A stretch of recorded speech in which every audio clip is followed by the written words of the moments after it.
Hello, ഇന്ന് നമുക്ക് ഒരു മത്തി ഫ്രൈ ചെയ്താലോ? ഇത് സാധാരണ ഫ്രൈ അല്ല. ഞാനിത് കുറേ വീഡിയോസിലൊക്കെ ഇങ്ങനെ കണ്ടിട്ടൊന്ന് ട്രൈ ചെയ്ത് നോക്കുന്നതാണ്. എങ്ങനെയാണ് അതിൻ്റെ ടേസ്റ്റ് എന്നൊന്നും എനിക്കറിയില്ല.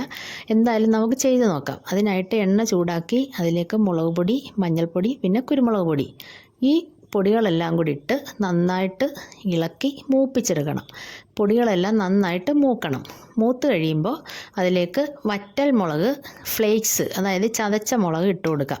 ഞാൻ ചതച്ച മുളക് ഇട്ടില്ല. അതിന് കാരണമെന്ന് പറഞ്ഞാൽ ഇവിടെ ഇരിക്കുന്ന ചതച്ച മുളക് കുറച്ച് സ്പൈസിയാണ്. അതിട്ട് കഴിഞ്ഞാൽ ഇവിടെ എരിവ് കാരണം ഇവിടെ ആരും കഴിക്കില്ല.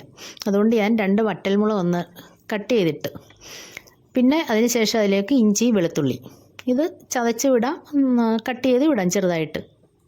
അങ്ങനെ അതും ഇട്ട് നന്നായിട്ട് മൂപ്പിച്ച് അതിന് ശേഷം പിന്നെ ആവശ്യത്തിന് ഉപ്പ് വേണമല്ലോ. അങ്ങനെ ഉപ്പും ഇട്ട് നന്നായിട്ട് ഇളക്കി മൂപ്പിച്ചെടുത്തിട്ട് നമ്മൾ മത്തി ഇട്ട് കൊടുക്കുക. മത്തി ചിലയിടത്ത് മത്തിയെന്ന്, ചിലയിടത്ത് ചാള, അങ്ങനെയൊക്കെയാണ് പറയണേ. ഞങ്ങളുടെ നാട്ടിൽ ഞങ്ങൾ മത്തി എന്നാണ് പറയുന്നത്. അങ്ങനെ ആ മത്തി എടുത്ത് ഏത് മീൻ വേണേലും നമുക്കിങ്ങനെ ചെയ്യാം. അയല, ചെങ്കലവ, ചെമ്പല്ലി എന്നൊക്കെ പറയില്ലേ, അങ്ങനെ അത് ഏത് വേണേലും ചെയ്യാം. അങ്ങനെ ഈ മത്തി ഇതിലേക്ക് ഈ അരപ്പിനകത്തേക്കെല്ലാം നിരത്തി വെച്ച് കൊടുക്കുക. എന്നിട്ട് ചെറിയ തീയിൽ ഇട്ട് കൊടുക്കാവൂ. ഫ്ലെയിം കൂടിക്കഴിഞ്ഞാൽ അതിൻ്റെ ഈ അരപ്പ് അടിഭാഗം കരിഞ്ഞു പോവും.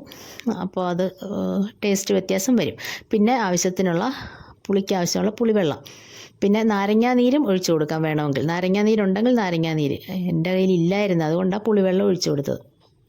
അതും ഒഴിച്ച് നന്നായിട്ട് ഒരു ചെറിയ തീയിലൊന്ന് വറ്റിച്ചെടുക്കണം. വറ്റിയിട്ട് പിന്നെ ഇതേപോലെ തിരിച്ചിട്ട് കൊടുക്കുക. അപ്പോൾ ഒരു സൈഡ് മൂത്ത് കഴിയുമ്പോൾ ഇങ്ങനെ തിരിച്ചിട്ട് കൊടുക്കുക. ഇങ്ങനെ തിരിച്ച് ഇട്ട് അവിടെയും ചെറിയ തീയിൽ, നമ്മൾ ഈ മീനൊക്കെ ഫ്രൈ ചെയ്യുമ്പോൾ ചെറിയ തീയിൽ, ലോ ഫ്ലെയിമിലേ നമ്മൾ ഗ്യാസ് വെക്കാവൂ. അല്ലെങ്കിൽ പെട്ടെന്ന് ഈ അരപ്പെല്ലാം അങ്ങ് മൂക്കും, അതിൻ്റെ മീനൊന്നും വേവില്ല.